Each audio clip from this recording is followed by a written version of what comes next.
Olá, tudo bem? Eu sou Maria Clara Leite e estou aqui para levar a você as principais notícias do Brasil e do mundo. Acompanhe agora o Hora News.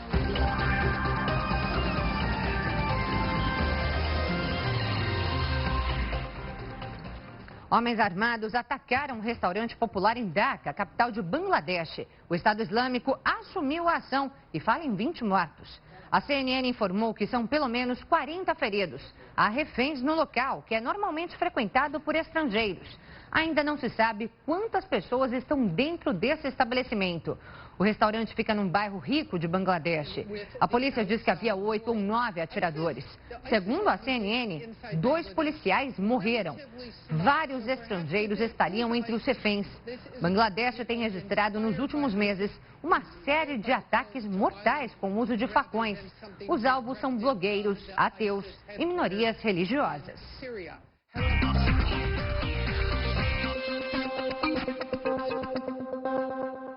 A partir de hoje está proibida a venda de lâmpadas incandescentes em todo o país.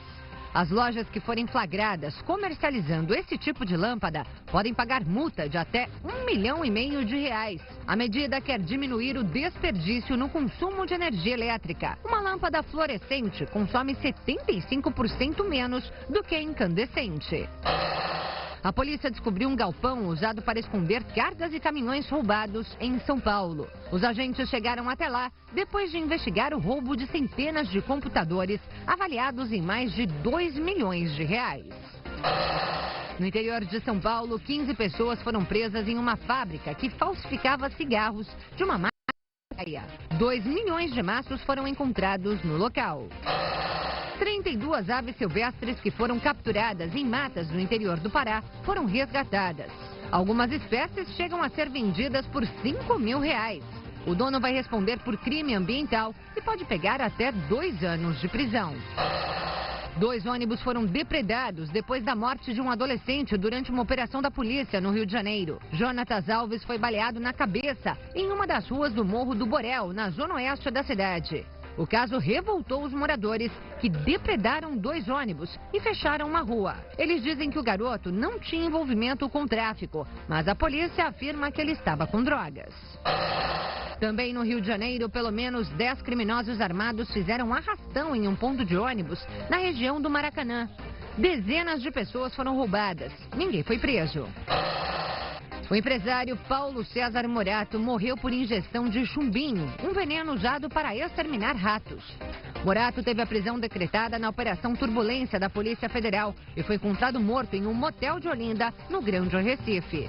Ele teria envolvimento com uma quadrilha suspeita de lavar dinheiro, que pode ter financiado a campanha política do ex-governador Eduardo Campos.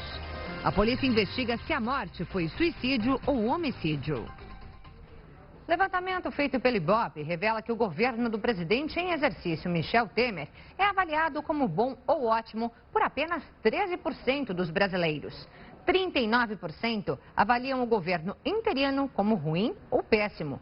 36% consideram regular e 13% não souberam responder.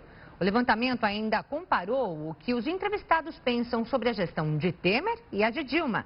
44% dizem não ver diferença entre a forma de governar dos dois. A pesquisa também avaliou a confiança dos brasileiros. 66% dizem não confiar no presidente Temer, enquanto 18% disseram confiar. O levantamento foi entre os dias 24 e 27 de junho, com 2.002 pessoas em 141 municípios. A margem de erro é de 2 pontos percentuais para mais ou para menos. A Polícia Federal deflagrou mais uma fase da Operação Lava Jato. E um dos empresários mais ricos do país é um novo alvo. Na mansão no Jardim Europa, bairro Nobre de São Paulo, policiais federais apreenderam documentos do empresário Joesley Batista, do grupo JBS, dono da Friboi. Além da casa dele, a sede de uma das empresas do grupo, aqui em São Paulo, foi alvo de buscas. O único mandado de prisão expedido foi para o corretor Lúcio Bolonha Funaro, considerado um aliado do presidente afastado da Câmara dos Deputados, Eduardo Cunha. Funaro já está preso. Ele é suspeito de arrecadar para Cunha recursos ilícitos por meio de financiamentos do FGTS. A operação de hoje tem como base informações da delação premiada de Fábio Cleto, ex-vice-presidente de fundos de governo e loterias da Caixa Econômica Federal. Cleto, que também é aliado de Cunha, teria relatado que o presidente afastado da Câmara ficou com 1% de um negócio de 940 milhões de reais, aprovado pelo Fundo de Investimentos do FGTS, com a empresa Eldorado. Essa empresa, do grupo que comanda a JBS, disse que desconhece as razões e objetivo da ação da polícia, que prestou todas as informações solicitadas e sempre atuou de forma transparente e dentro da legalidade. Já a JBS divulgou um comunicado afirmando que a companhia e seus executivos não são alvo da operação da polícia. Essa nova etapa da Lava Jato, batizada de Sepsis, tem também como alvo o empresário Henrique Constantino, herdeiro da Gol Linhas Aéreas, e o lobista Milton Lira, supostamente ligado ao presidente do Senado, Renan Calheiros, do PMDB. Ao todo foram cumpridos 19 mandados de busca e apreensão, além de São Paulo, no Distrito Federal, no Rio de Janeiro e no Recife. O ministro Teori Zavascki, do Supremo Tribunal Federal, autorizou o presidente afastado da Câmara dos Deputados, Eduardo Cunha, a ir ao Congresso Nacional se defender no processo de cassação do mandato dele por quebra de decoro parlamentar. Relator dos processos da Lava Jato na Suprema Corte, Teori impôs a condição de que Cunha comunique previamente ao tribunal antes de comparecer ao Legislativo. Cunha responde a processo por ter mentido na CPI da Petrobras quando alegou não possuir contas no exterior. O deputado do PMDB também é alvo de 2 ações penais no STF por suspeita de envolvimento no esquema de corrupção que atuava na Petrobras. Cunha é acusado de ter recebido ao menos 5 milhões de dólares e manter esses recursos em contas no exterior. Mas o deputado não poderá usar o seu antigo gabinete da Câmara, já que vai ao Congresso apenas para se defender. Você vai ver agora um flagrante de crianças pegando carona em um trem em movimento. A nossa equipe fazia uma outra reportagem sobre uma passarela na zona norte de Ribeirão Preto, quando o trem passou e o cinegrafista Roberto Luiz começou a gravar. Para nossa surpresa, surge um grupo de crianças. O primeiro sobe no trem. O segundo faz o mesmo, sobe em um dos vagões. Os outros continuam correndo. De repente, viramos a câmera para pegar o trem indo embora. E o menor de todos não consegue acompanhar e fica para trás. E olha só o risco que correm os outros 3. Como num filme, eles se equilibram e sobem no trem em movimento. E aí começam a se esconder quando percebem que estão sendo filmados. Repare que eles se escondem no vão entre os vagões, mesmo com o risco de cair e serem atropelados. O trem vai embora e os meninos desaparecem. Bem, o Conselho Tutelar disse que só vai ao local se alguém denunciar. Nós estamos aguardando uma posição da concessionária de ferrovias Centro-Atlântica. Um semáforo quebrado provoca transtornos para pedestres em Barueri, na Grande São Paulo. Em vez de fazer o conserto do farol, agentes de trânsito resolveram bloquear o acesso. A faixa de pedestre está ali, mas como o semáforo não funciona mais, as autoridades de trânsito acharam melhor impedir a travessia de uma forma nada convencional. Uma plaquinha de papel e um alambrado improvisado são as barreiras para quem está a pé. A reformulação do trânsito neste trecho da Avenida General de Divisão Pedro Rodrigues da Silva, em Barueri, na Grande São Paulo, gera muitas críticas. Tem que dar uma volta enorme lá por baixo da ponte ou então tem que ir lá, sei lá, não sei para onde que tem que ir. No local há pontos de ônibus, um shopping e várias empresas. E ficou bem difícil fazer um trajeto que antes era simples e rápido. Bom, o Vladimir mora aqui perto e como ele trabalha em São Paulo, precisa fazer essa travessia todos os dias porque o ponto de ônibus que ele pega fica do outro lado. Então antigamente, Vladimir, era só apertar aqui, né? E só apertar o botão e esperar o semáforo abrir. Aí esperava aqui o sinal de pedestre abrir e fazia a travessia. Agora não. Agora não, agora eu tenho que seguir em frente aqui, andar bastante até o final da rua Bom, vamos acompanhar, vamos ver então qual que é o trajeto que o Vladimir agora tem que fazer.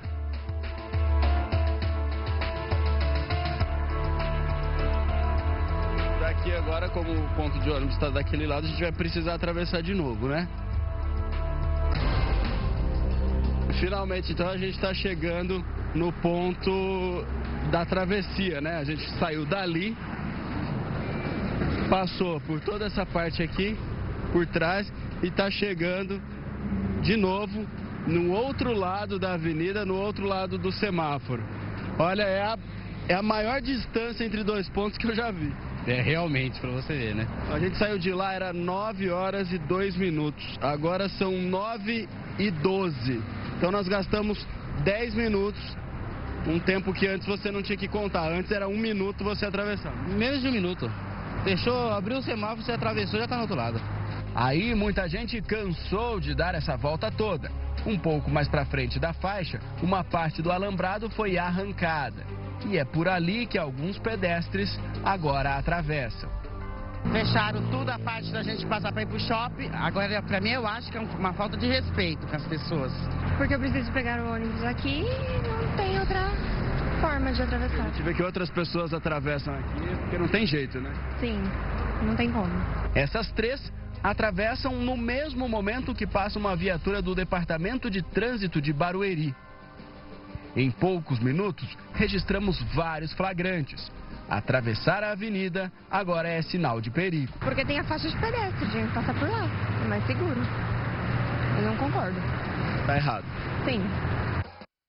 Bem, nós entramos em contato com o Demutran, o Departamento de Trânsito da Prefeitura de Barueri, mas até agora não tivemos resposta. Uma professora da Universidade de Brasília surtou em sala de aula. Ela xingou e agrediu os alunos. Uma mulher descontrolada. Ela orienta os alunos de forma agressiva. Se vocês querem ser educadores, é uma coisa.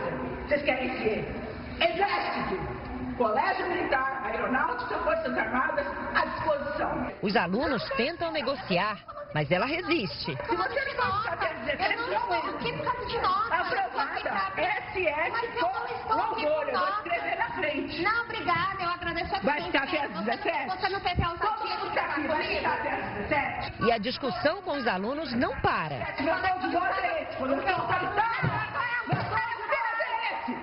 Entendeu? Democrático eu sou uma, autoritário eu sou outra. Você tá o quê? De testemunha? A aluna tenta argumentar, mas a discussão segue. Tenha pelo menos compostura como professor. Ela não se acalma, até que parte para a agressão física. Respeita, você me bateu. Minha sala de aula! Eu não estou nem aqui. Liberdade! Cátedra! Liberdade? Minha sala de aula! Nem professora. Toda a confusão teria começado por causa de uma conversa no grupo de WhatsApp que os alunos têm com a professora. A aula com ela é toda terça-feira, de 14 às 17. Mas nesse dia, a professora teria dito que a aula começaria às 3 da tarde. Os alunos que já estavam em sala de aula desde as 2 não gostaram e quiseram entregar antes das 3 da tarde os trabalhos que estavam previstos para serem entregues naquele dia. Foi então que ela não gostou, os alunos reagiram e aí acabou em confusão. Confusão que, segundo os alunos, já é de conhecimento da reitoria que abriu sindicância interna para apurar. Os alunos foram orientados pela UNB a não darem mais entrevistas sobre o assunto, mas planejam, junto com o centro acadêmico, formalizar um pedido de afastamento da professora. E nós tentamos várias vezes falar com a professora, que não quis atender a nossa equipe. E no interior de São Paulo, uma professora que havia sido eliminada de um concurso público por ser obesa, ganhou na justiça o direito de assumir a vaga. Até conseguir provar que pode desempenhar a função de professora na rede estadual, Mariana enfrentou 2 anos de intensos embates na justiça. Tive que provar em 2 anos que eu já sei, que eu possuo saúde e capacidade de aula, né? Tanto é que eu já dava aula na época e para o Estado. A Mariana foi aprovada num concurso público da rede estadual de ensino em 2013. Os professores que também passaram nessa prova foram convocados já no ano seguinte. Inclusive a Mariana, ela também foi convocada. Só que ela não pôde assumir a vaga dela. Ela foi barrada pelo Estado por ser considerada obesa. Na época, a professora de inglês e português já lecionava em 2 escolas de Bariri. Mesmo assim, ela foi considerada inapta por peritos do Departamento Estadual de Perícias Médicas do Estado. Mariana foi classificada como obesa nível 3, com índice corporal de 43. O cálculo, reconhecido pela Organização Mundial da Saúde, leva em conta o peso e a altura da pessoa. Não constava nada no edital, que obesidade seria um ato desclassificatório, né? Eles pediram todos os exames e dentro do edital, que o edital exigia gozar de boa saúde, eu apresentei todos os exames e gozava de boa saúde. A sentença da juíza, dada em primeira instância, foi favorável a ela. Ele ainda espera conseguir judicialmente que a professora receba o valor total referente aos salários que ela deixou de ganhar, enquanto esteve impedida de ocupar o cargo conquistado por mérito. Ela deixou de receber, de não poder exercer o cargo de professora e por conta disso ela não recebeu os salários para o qual ela poderia ter trabalhado. Eu quero ensinar com toda a vontade que o Estado não deixou. Um menino de 10 anos morreu durante uma aula de natação oferecida pela prefeitura. O garoto sofria de epilepsia e um laudo médico o liberou para a prática de atividades físicas. O coordenador de esportes diz que o professor de natação estava na piscina com outros alunos quando o garoto se afogou. Foi coisa muito rápida. Foi rápido, porque eu andei 2 quarteirões que eu voltei, já tinha tirado da piscina, já estava no postinho de saúde, já deu assistência para ele. Diego Lemes Xavier da Silva, de 10 anos, morreu afogado quando nadava nesta piscina em um centro de lazer de Cruz das Posses, distrito de Sertãozinho. A criança fazia aulas de natação desde os 7 anos e, segundo a família, sofria de convulsões. A última crise teria ocorrido há 3 meses. De manhã, que a mãe dele ia trabalhar, medicava ele, porque ele estudava na parte da manhã na escola Elídia e saía a meio-dia. A causa da morte está sendo investigada. O delegado vai ouvir familiares, testemunhas e o professor de natação. Segundo ele, a prefeitura, responsável pelo projeto no centro de lazer, tinha conhecimento sobre o estado de saúde do aluno. A criança tinha uma autorização médica, um atestado médico para esse tipo de esporte. Então, isso tudo é mais um caso, é lógico, é um documento que será levado ao inquérito e é claro que se essa criança tinha essa autorização médica, isenta qualquer outra responsabilidade. Mas o próprio laudo médico nos vai dizer qual foi o motivo real da morte dessa criança. Nome forte do Partido Conservador, o ministro da Justiça britânico, Michael Gove, não pretende romper com a União Europeia ainda este ano. Se eleito, ele não vai antecipar as eleições legislativas de 2020. Possível sucessor de David Cameron como chefe de governo britânico, o ministro da Justiça Michael Gove disse nesta sexta-feira que o processo de ruptura com a União Europeia não deve começar este ano. Defensor do Brexit e agora candidato, Gove era o segundo homem na campanha do ex-prefeito de Londres, Boris Johnson, ao cargo de primeiro-ministro. Consultado sobre sua intenção de aplicar o artigo 50 do Tratado Europeu de Lisboa, que trata do rompimento de países com o bloco, Gove disse que não pretende controlar a agenda e que só vai agir quando considerar que a Grã-Bretanha está preparada. Forte nome do Partido Conservador, está atrás apenas da ministra do Interior Theresa May na disputa pela chefia do governo. Dizendo-se pouco carismático e guiado pelo coração, Gove anunciou também que, caso eleito, não pretende antecipar as eleições legislativas, marcadas para 2020.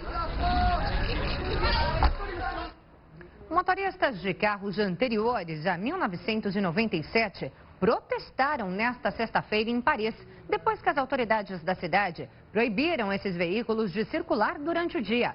O objetivo da medida é reduzir a poluição do ar. Não, estas não são imagens dos anos 90. O protesto aconteceu nesta sexta-feira em Paris, depois que os veículos emplacados antes de 1997 foram proibidos de circular pela cidade entre 8 da manhã e 8 da noite nos dias de semana. Este é um Honda Civic de 96. Acaba de passar por vistoria sem problemas, mas como é de 96, não pode circular mais, o que é uma idiotice. Os carros não contaminam porque são de um ano ou de outro.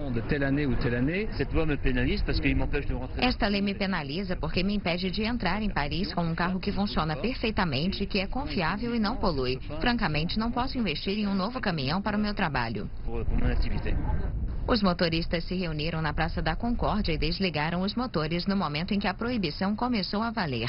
A medida adotada pelo governo é parte dos esforços para limpar o ar.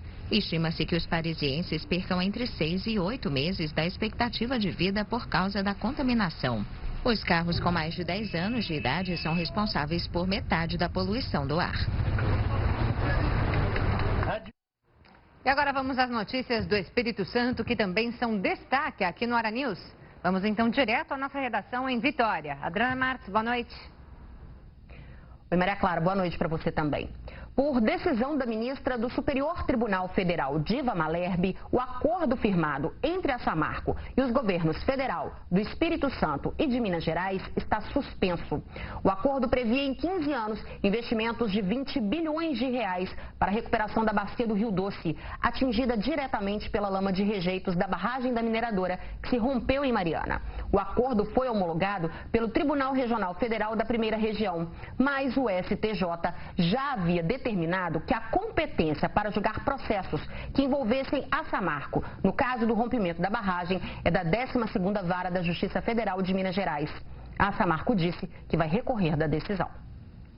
A crise econômica está afetando também a vida dos estudantes. A falta de dinheiro já afastou muita gente dos bancos das universidades.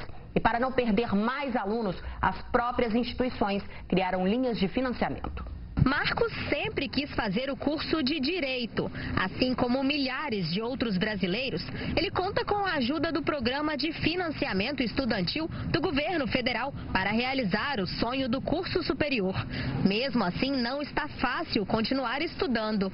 Marcos é casado e tem um filho. Apesar do desconto, as mensalidades apertam o orçamento e várias vezes ele pensou em desistir do curso.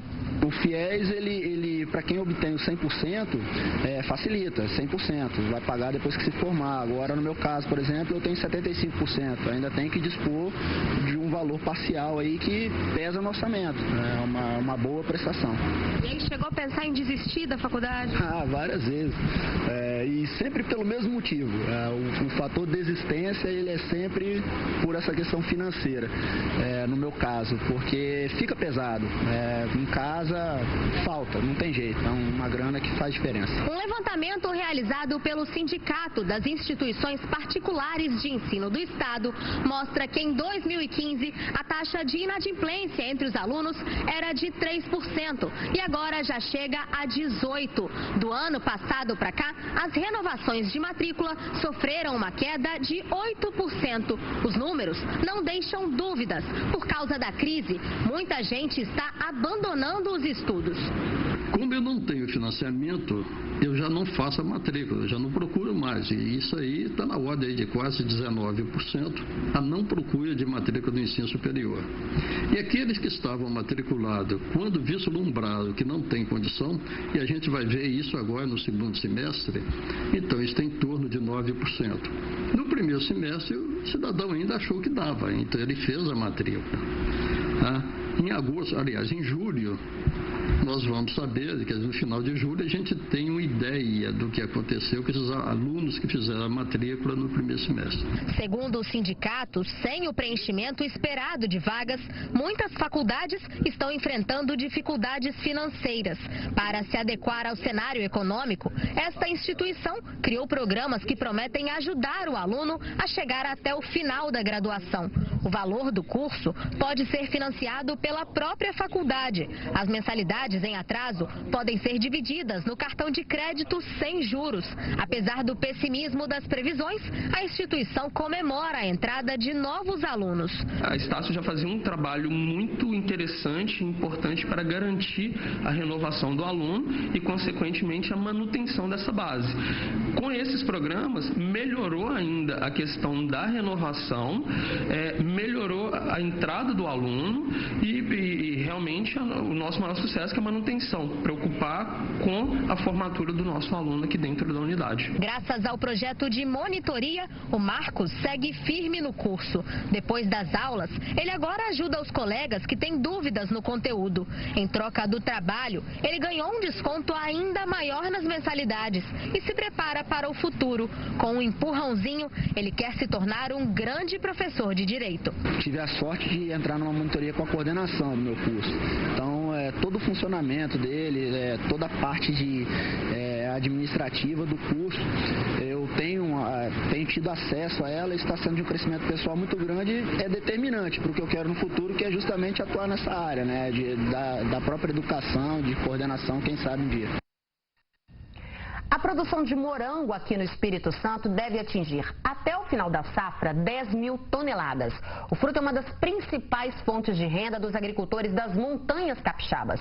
E eles estão descobrindo as vantagens de se trabalhar com o produto orgânico. Quem mostra pra gente é o Sérgio Rangel. A 100 quilômetros de Vitória, viajando pela BR-262, fica o distrito de Pedra Azul. A entrada chama a atenção pela beleza e o caminho, que era lindo, fica encantador. É em meio a pinheiros que a pequena estrada que leva ao nosso destino faz turistas pararem para registrarem o momento. Na fotografia, a pedra que dá nome à região. Muito linda, né? Surpreendeu a gente, apesar de estar um pouco frio, mas a beleza é bem surpreendente. Mais à frente a paisagem muda e a vegetação característica dá lugar à lavoura. É no sítio Penha Azul que é cultivada uma das maiores produções de morango orgânico do Espírito Santo. São 40 toneladas por ano. Desde 2010, a propriedade possui um selo que certifica o manejo da fruta sem o uso de agrotóxicos. Ao final da safra, o Espírito Santo deve produzir 10 mil toneladas de morango, uma produção que envolve cerca de 3 mil agricultores em base familiar. Mas quando o assunto é morango orgânico, esse número cai para apenas 30 famílias, pois essa é uma produção mais cara, que exige mais mão de obra e atenção. Mão de obra e cuidado como o que tem o Ademir. São 15 anos dedicados apenas ao morango. E além da experiência, ele faz tudo com muito amor. Tem que saber colher ele, tirar, né? Porque se você puxar ele, ele não sai direito. E tem bastante amor no que faz, né? E é isso, dedicação. O sítio é comandado pela Marilza, que aproveitou a vocação da família para o morango e resolveu investir na fruta orgânica. A primeira coisa que foi tirada foi o agrotóxico que foi tirada, ou seja, os funcionários, hoje as pessoas que trabalham aqui no sítio, ninguém tem contato com agrotóxico, só controle biológico, todo mundo tem um alimento saudável, a gente toma um suco orgânico saudável, a alimentação também modificou. Então, você querendo, assim, você acaba nascendo de novo. Uma nova cultura, uma nova mentalidade, tudo novo. Apesar do Espírito Santo estar passando a maior seca de sua história, na região das montanhas, água não é problema. As nascentes garantem a irrigação da lavoura e aqui no sítio, até mesmo no verão, o morango continua crescendo. Para isso, a produtora importa mudas do Chile e cultiva a fruta em estufas. É uma variedade chamada Álbio que ele produz no verão. Então a gente consegue colher o ano todo o morango orgânico. Além de vender o morango in natura, os produtores também processam a fruta e vendem geleias. Porém, uma das grandes fontes de renda do sítio vem do turismo. Como a região é linda, nos finais de semana, os casarios reformados com a decoração do século XVIII recebem visitantes de todo o país que se encantam com a beleza e com as delícias produzidas nas montanhas capixabas.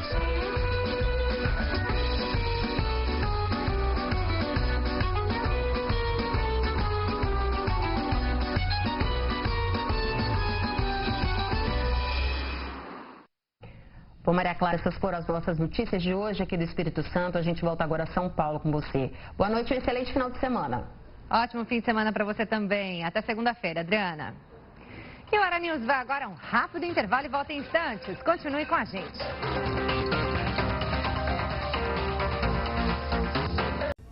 Bora News Espírito Santo volta agora e esses são os outros destaques desta sexta-feira. Moradores do Morro da Boa Vista comemoram obra de contenção, mas ainda existe o medo de novos